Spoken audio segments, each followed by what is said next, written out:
எந்த மீன் வாங்கினாலும் இந்த மாதிரி ஃப்ரை பண்ணுங்கள், சூப்பராக இருக்கும். இதுக்கு வந்து மஞ்சத்தூள், 1 ஸ்பூன் தனி மிளகாய்த்தூள், காஷ்மீரி தூள் தான் போட்டுக்கிறேன். இது வீட்டிலே அரைச்ச குழம்பு மிளகாய்த்தூள் 1.5 ஸ்பூன் போடுறேன். இது ஃபிஷ் ஃப்ரை மசாலா, இதுவும் வீட்டிலையே பண்ணது தான்.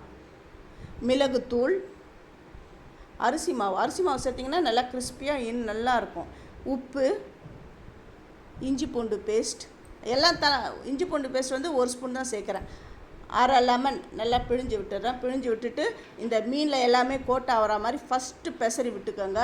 பெசரி விட்டுட்டு அதுக்கப்புறம் தண்ணி வந்து ரொம்ப இல்லை, ஒரு 1/4 டம்ளர் தான், சின்ன 1/4 டம்ளரில் போட்டு பெசரி விட்டுட்டு இதை அரை ஹவர் ஊற விட்டுட்டு தான் இப்போ நான் வறுக்கிறேன். அட்டகாசமாக இருக்கும். நீங்கள் எந்த மீன் வாங்கினாலும் இந்த மாதிரி செய்யுங்களேன், மசாலா உதிராமல் ரொம்ப டேஸ்ட்டும் ரொம்ப நல்லாயிருக்கும். ஃபஸ்ட்டு என்னுடைய வீடியோவை பார்க்குறவங்க சப்ஸ்கிரைப் பண்ணலைன்னா சப்ஸ்கிரைப் பண்ணுங்கள், ஆல் என்ற ஆப்ஷனை தொடுங்க. அப்போ தான் நான் போகிற ஒரு வீடியோவுடைய நோட்டிஃபிகேஷனும் உங்களுக்கு காட்டும். இதுக்கு மேலே வந்து நல்லா கருவேப்பிலையை தூவிக்கோங்க, அதோடைய ஃப்ளேவரும் இன்னும் நல்லாயிருக்கும். இப்போது ஒரு பக்கம் வெந்துடுது, நான் திருப்பி போடுறேன்.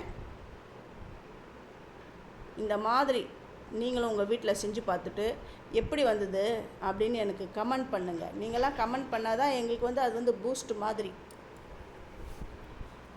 இப்போ நல்லா வறுத்த உடனே நான் எடுக்கிறேன் பாருங்கள். இந்த மீன் அந்த 1/2 அன் ஹவர் எதுக்கு ஊற விடுறேன்னா அந்த மசாலாலாம் உள்ளெல்லாம் போய் சேர்ந்து ரொம்ப நல்லாயிருக்கும்.